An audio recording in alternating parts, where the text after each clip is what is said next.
Seriously, again? Why is that my reaction? And you're probably wondering why I'm dancing. Well, it's because did you know that Onyx recently just got listed in yet another place? Now, before I get into this, I first want to clarify nothing I say is financial advice, and I'm not telling anyone to do anything.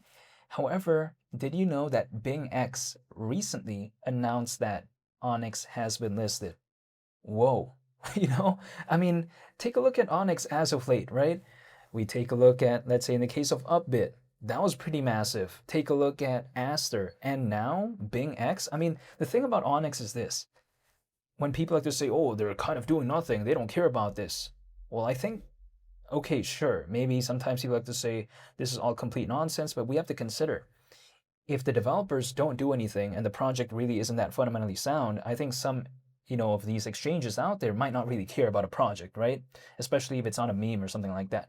So I think something like this may, in a sense, kind of highlight sort of the work that the developers have been putting in because that indirectly somewhat helps, I think, in an extent, right? Or should I say to a certain extent? I think that's a better way to put it.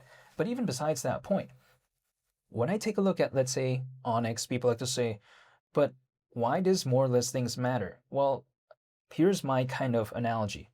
The more listings, arguably, the more eyeballs, right? The more people can take a look at it. Not to mention, it's like, for instance, if let's say I am the owner of Popeyes in a pure hypothetical, which I am not, but I'm just saying in a random hypothetical. Let's say I put, these branches in different cities, different places like that. What happens? More branches, more locations, in theory, more exposure, more chance of notoriety and popularity. In which case, if for whatever reason, the trend for that particular restaurant were to kind of, I guess, become famous or become a thing, I should say, the branches are already there. It's already there to facilitate that type of, I guess, attention if it were to see it. That's just sometimes the way I take a look at new listings, in which case, the more places it's listed, I don't know why that'd be a bad thing. It's like, for instance, people like to say, Bitcoin is listed here, it's listed there, it's listed in all these places or whatever. People like to say that. They think it's so amazing. But suddenly when it comes to Onyx, they're like, oh, no one cares about that. Well, what? How does that make sense? So it's suddenly cool if Ethereum and Bitcoin has more listings, but it's not cool when it comes to this. I mean, it's kind of like the same principle, I suppose, right? McDonald's has a lot of branches. That's really cool. Shake Shack has a lot of branches too. So what? It's cool for McDonald's, but not cool for Shake Shack? Yeah, I don't get that concept. That's my perspective. The first time I ever tried Shake Shack was in Chicago, Illinois, by the way. I thought it was really amazing. But yeah, besides that point. But of course, ever since then, I have tried it many other times. But I'm just saying, this is just kind of an example that I'm using. But yeah, besides that, people like to tell me that, well, if it's listed in all these places, why not just get advertising through an athlete or through a celebrity if, let's say, the pure goal is more eyeballs like that? But I kind of don't necessarily agree with that concept 100% of the time because, in my opinion, if, let's say, there was a celebrity or an athlete that kind of talked about Onyx, my thing is, do their fan base, do their audience basically, do they know what this is? Right? In some cases, arguably, it might be not too many that know what Onyx is. So is that really effective advertising? In that particular case, I think arguably maybe not. But when it comes to an exchange, people who, look at that and stuff like that, they're already kind of, to a certain extent, in the know about this space anyways, to a certain degree.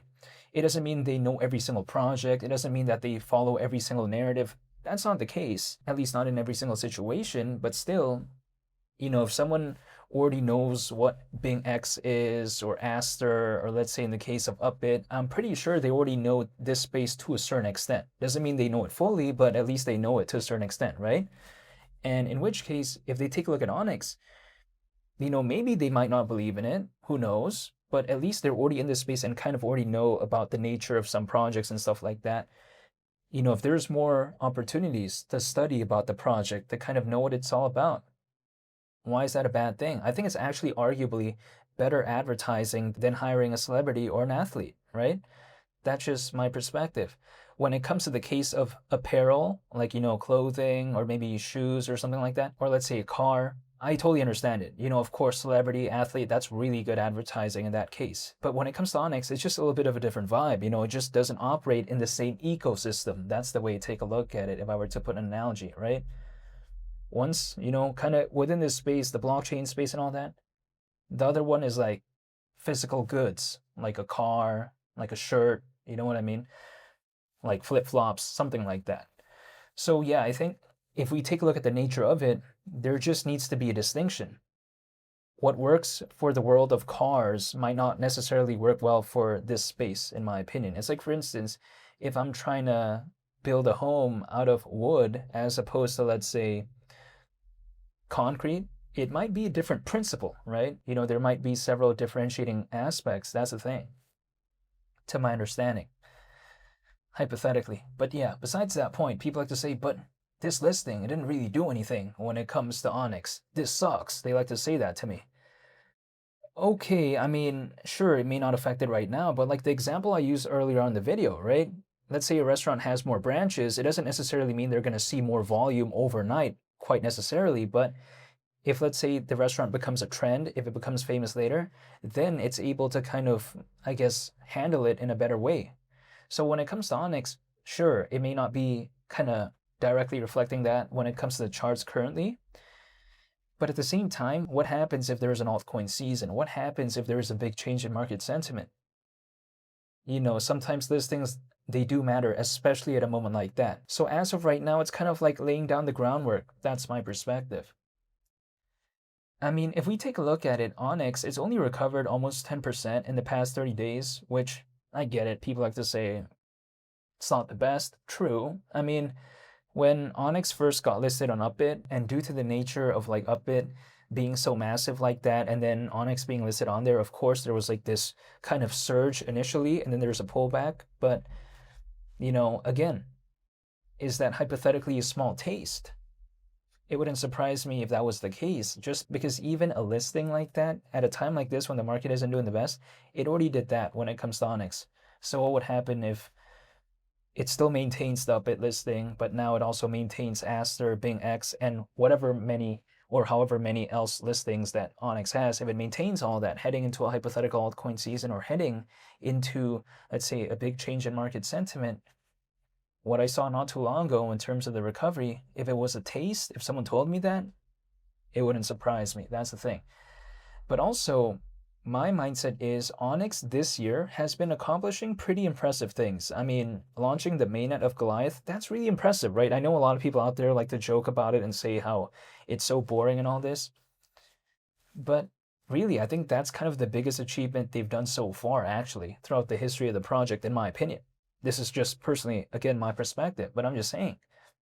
That is actually pretty massive. I mean, Onyx last year was able to reach around $1 billion in terms of market cap without the mainnet of Goliath. So what could it do moving forward now that it has the mainnet of Goliath? That's the thing.